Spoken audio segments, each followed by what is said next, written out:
Oi meninos, tudo bem? A gente vai ter alguns vídeos explicativos para que eu consiga terminar de passar os conteúdos para vocês. E aí, nas últimas aulas a gente estava falando sobre revoluções inglesas. Eu decidi por fazer o seguinte: vamos fazer vídeos falando sobre as revoluções inglesas para que só depois a gente possa entrar na Revolução Industrial. A gente recapitula o que a gente já viu, vamos comentar algumas coisas a mais, mas enfim, vamos começar pelas revoluções inglesas. Eu pretendo fazer 2 vídeos explicativos. Para quê? O vídeo não fique muito grande, para que vocês entendam direitinho, tá? Esse é o primeiro vídeo, então é a primeira parte sobre as revoluções inglesas.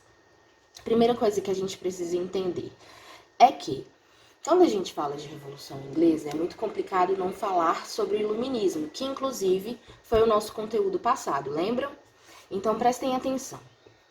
Não tem como eu falar que a Revolução Inglesa foi influenciada pelo Iluminismo, porque prestem atenção, as revoluções inglesas elas vão começar a acontecer ali no século XVII, assim como o Iluminismo vai começar a acontecer também no século XVII. Então, costuma-se falar que eles caminharam juntos, ou seja, que um estava dentro do outro, um pertencia ao outro. Os ideais iluministas vão estar dentro das revoluções inglesas, mas vai estar acontecendo. Os dois vão acontecer ao mesmo tempo, um dentro do outro, tá? E aí, tanto é que a gente tem um exemplo do filósofo que eu comentei com vocês quando a gente falou de iluminismo, John Locke, que vai se fazer presente dentro da Revolução Inglesa. Ele vai participar da Revolução Inglesa.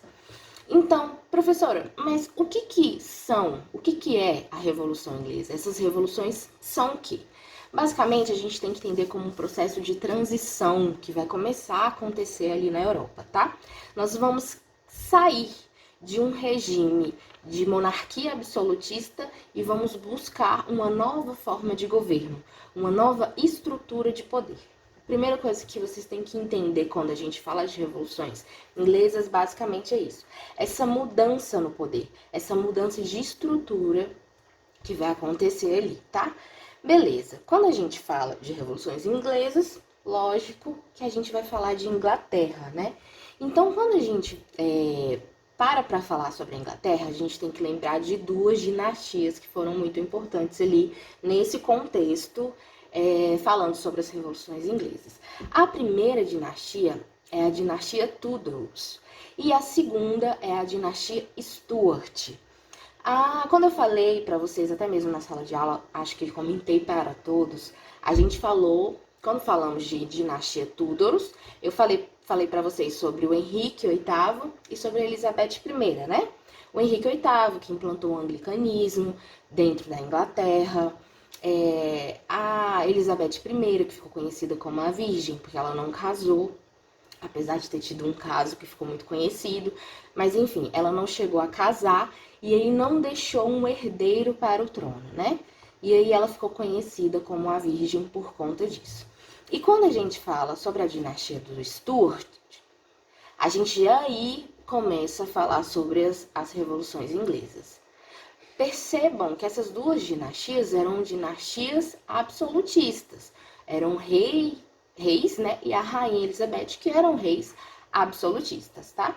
Então é aí, como eu estava falando para vocês, na dinastia dos Stuarts, que começa a acontecer esse processo de revolução inglesa, tá? O que eu quero que vocês entendam? Eles viviam, né, o absolutismo. O que quer dizer isso? Centralização do poder. Esse poder estava centralizado na mão desse rei absolutista, tá? E aí, funcionou. E dessa forma funcionou tanto na dinastia do Tudors como na dinastia dos Stuarts. Então prestem atenção. Os Stuarts também instituíram o anglicanismo como a religião, tá? Eles também eram anglicanos, no caso, e aí eles perseguiam muitos puritanos e católicos, ou seja, as pessoas que tinham uma religião diferente, eles perseguiam. Tanto é que a gente vai ter muita gente saindo naquele momento da Inglaterra por conta disso, tá? Por conta dessas perseguições. E aí, a gente vai ter o fechamento do parlamento. Como eles queriam essa centralização do poder, eles queriam mandar mesmo, vai existir então o fechamento desse parlamento inglês. Vamos entender um pouco sobre como era o parlamento. Basicamente, a gente dividia em duas câmaras, né? Expliquei para vocês. Câmara dos Lordes e a Câmara dos Comuns. Quando a gente fala de Câmara dos Lordes, a gente tem que lembrar basicamente dos nobres. Os nobres estavam ali dentro da Câmara dos Lordes, tá? E eles apoiavam o governo, que no caso era do Carlos I. Eles apoiavam esse rei absolutista e eles também eram anglicanos. Aí, quando a gente já vai falar sobre a Câmara dos Comuns, já é um pouco diferente. Por quê, professora? Porque ali não estava a nobreza. Quem estava lá representando a Câmara dos Comuns era a burguesia, tá? E eles ficaram muito conhecidos como cabeças redondas. Por quê? Eles usavam perucas, tanto a Câmara dos Lordes quanto a Câmara dos Comuns. E aí, para se diferenciar um pouco dos lordes, né, da Câmara dos Lordes, eles usavam umas perucas que pareciam basicamente um capacete, né? E aí eles ficaram conhecidos assim como cabeças redondas. Dentro da Câmara dos Lordes, falando sobre a burguesia, a gente vai lembrar de um líder que foi um grande líder dessa primeira revolução, que foi o Oliver Cromwell.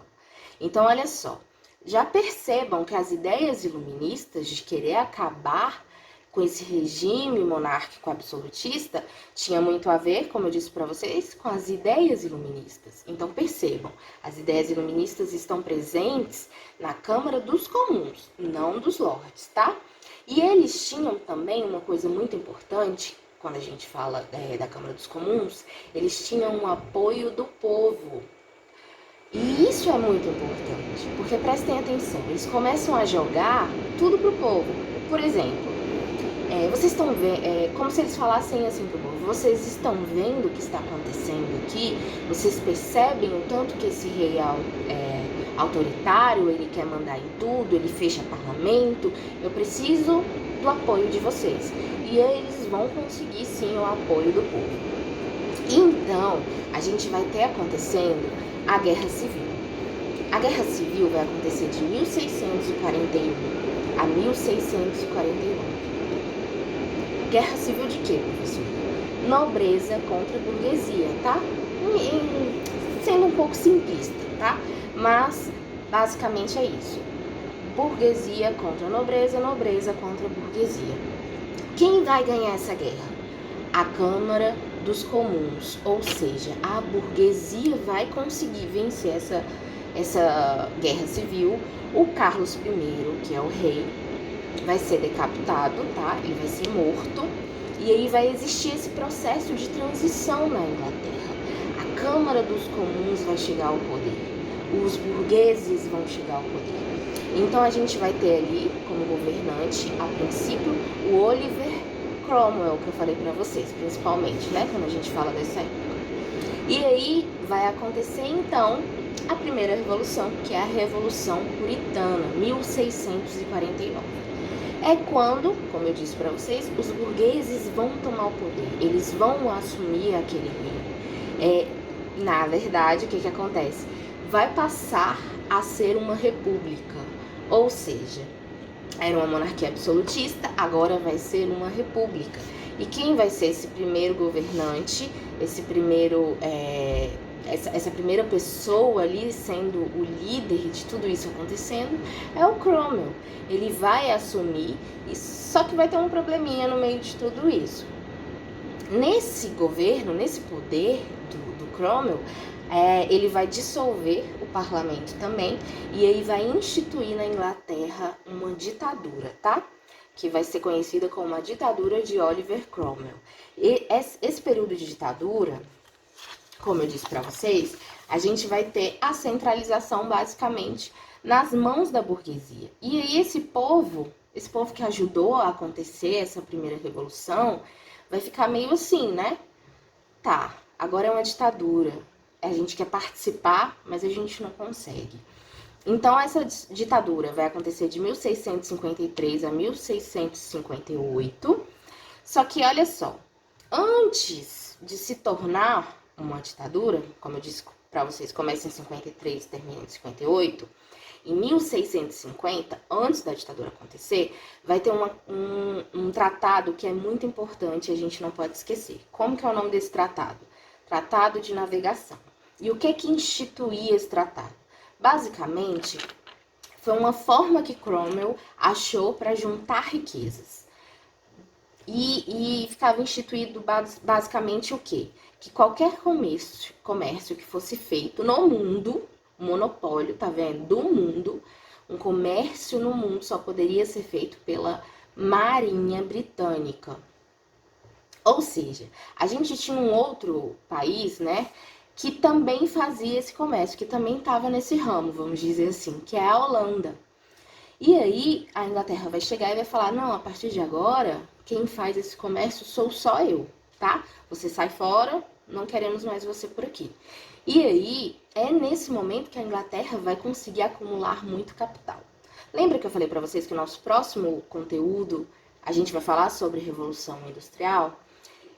Um dos motivos para a Revolução Industrial ter começado na Inglaterra é o fato de que a Inglaterra tinha acumulado muito capital, muito por conta desse tratado de navegação, tá, gente? Eles conseguiram acumular muito dinheiro, tá? Muitas riquezas. Só que, como eu falei para vocês, tinha um outro país que fazia esse comércio.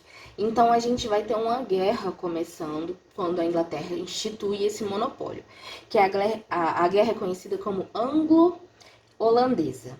Nessa guerra contra a Inglaterra, vamos ter a Inglaterra contra a Holanda. Quem vai ganhar a guerra? A Inglaterra, tá? Então, prestem atenção, é nesse momento que a Inglaterra vai crescer com a marinha. Percebam, até hoje a Inglaterra tem uma grande marinha. A gente fala que é a maior do mundo todo, né?